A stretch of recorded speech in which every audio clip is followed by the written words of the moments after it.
Wow. I expect better from this TV channel.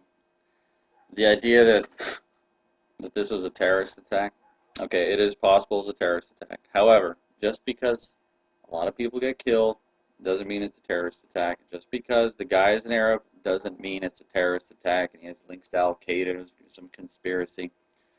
Uh, you know, I'm just tired of that. I'm tired of hearing about all this terrorism, fear mongering.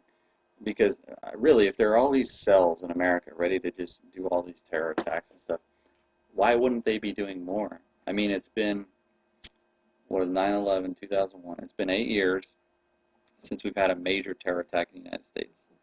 Now, I know a lot of people say, oh, that's because we're fighting them over there. They're busy over there. Really?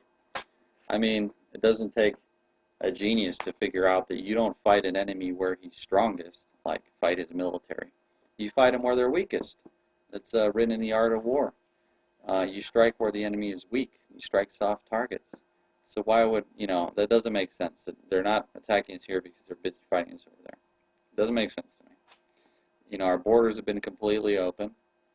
Millions and millions of immigrants have been coming in illegally over our borders. So if the terror threat was so great, wouldn't they have come over our borders and already struck? I mean, you wouldn't even need to shoot people and get yourself shot. You wouldn't even need to risk your life. Go to California. Not that I'm saying anyone should do this, but I'm just saying it happens almost every year, it seems like. Some arsonist in California lights a fire, burns down all sorts of stuff, creates billions of dollars in damage. So basically what that's telling me is that someone with a Zippo can inflict billions of dollars in damage and cause all sorts of hell in California. Well, if I was a terrorist, I'd go buy a Zippo. And I probably wouldn't even end up getting killed over it. So this idea that there are all these terror cells just waiting to strike, really? They could be doing so much damage already. Why aren't they? It's because they're not there. It's because this whole thing is blown out of proportion. And I'm tired of the media trying to get everyone scared, thinking that every time someone flips out and shoots his coworkers, that he's a terrorist and it's part of some greater network that's just ready to strike the United States. If that's the case, if shooting people equals, scaring someone, is that terror? Or beating someone up, is that terrorism? Hitting someone on the highway, is that terrorism? I mean, it results in some terror, Or I forget the guy's name, the Virginia Tech shooter. I think he killed around 30 people. Is he a terrorist?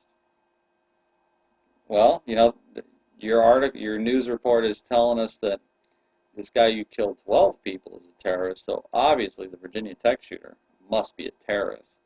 But wait a minute, he's not Arab, he's Asian. I guess he's not a terrorist. Let's use our heads here. Let's not blow things out of proportion. Make things into something they're not. The solution here isn't to pass another Patriot Act. It isn't to have the government wiretapping phones and all this stuff. It isn't to have the CIA double in size to spy on everybody. The solution is to make peace. If we're not killing all these people overseas, if we're not occupying these countries and offending them as Muslims, uh, maybe people wouldn't be so angry. Maybe people wouldn't be so willing to kill themselves, to kill us. Um, maybe all the stress in the military wouldn't exist after, you send people on multiple deployments. They can't even have normal lives, especially people that are Muslim serving in the military.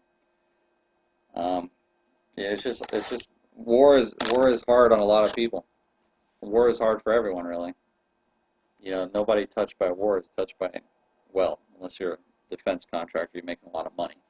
But, you know, let's work towards peace instead of more of a police state. Peace is going to solve our problems. Having a police state and being scared isn't going to